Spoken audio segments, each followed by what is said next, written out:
n'importe qui peut venir ici et courir avec les meilleurs du monde. Et ça, c'est une chose qui a les sports, et je pense que c'est très important, que les sports ne deviennent pas un championnat du monde que pour les élites.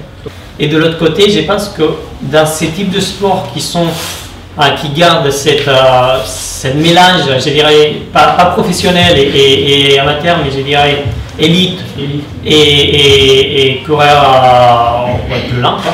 Donc, si ça garde ces mélanges, en fait, je dirais, j'identifie amateur, on est tous, parce que amateur, ça vient d'aimer, donc je pense qu'un élite, il peut aimer le sport ou la pratique ou la nature de la même façon que quelqu'un qui est plus fort dans le classement. Donc, je pense que ce n'est pas une question d'amateur et professionnel. Après, professionnel, c'est pas que la question d'élite ou non, mais c'est une question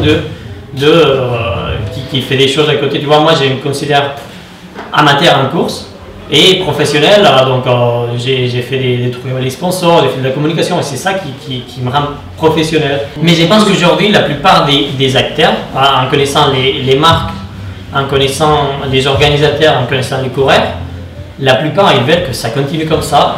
Bon, pour moi la suite c'est récupérer, donc là pour l'instant c'est réhabilitation jusqu'au moment que j'en sens bien, puis après je vais bien m'entraîner et commencer à faire des courses comme j'en sens prêt, donc je ne mets pas une date d'entrée. J'ai dit si ça vient au mois de juillet c'est bon, si ça arrive plus tard c'est bon, donc voilà. Du coup la question que tout le monde se pose c'est est-ce que tu seras à l'UTMB ou c'est impossible? Mais c'est pareil, je vais dire si j'arrive avant, oui, si j'arrive plus tard, je n'en sais rien. Donc c'est pas impossible. C'est pas impossible. Non, si normalement j'espère bien courir avant, mais bon après ça dépend pas de moi, ça dépend que je fasse. Donc c'est oui. Ouais. Donc c'est oui. non mais il faut pas faire les projets en montagne, j'ai envie d'avoir le temps, donc pour moi c'est une chose qui est importante. Bon, je dis c'est l'âge que tu peux faire des choses qu'il ne faut pas limiter à faire des contraintes, mais plutôt il faut faire des choses au niveau des projets sportifs, qu'il y a toujours plein de choses à faire, et plus tu fais des choses, plus tu as des idées.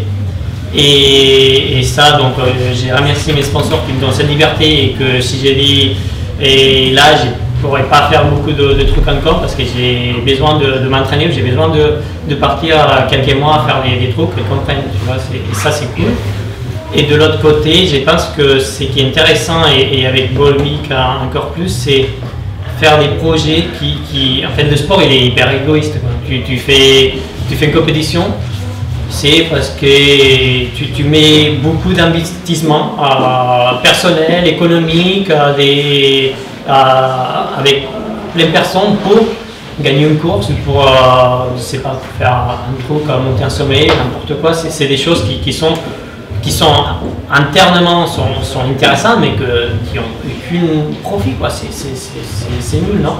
Donc du coup, ce qui est intéressant, c'est avec des partenaires comme Volvic, essayer à créer des projets qui sont intéressants parce qu'on partage des valeurs, mais qui peuvent aider à d'autres personnes. Donc et franchement, sur ce qui est tout ce qui est le bien-être, tout ce qui est la santé, tout ce qui est l'environnement, c'est là où on peut faire des choses qui ne sont pas que pour un seul, mais qu'on partage des valeurs et que finalement on peut aider les autres gens. Ça,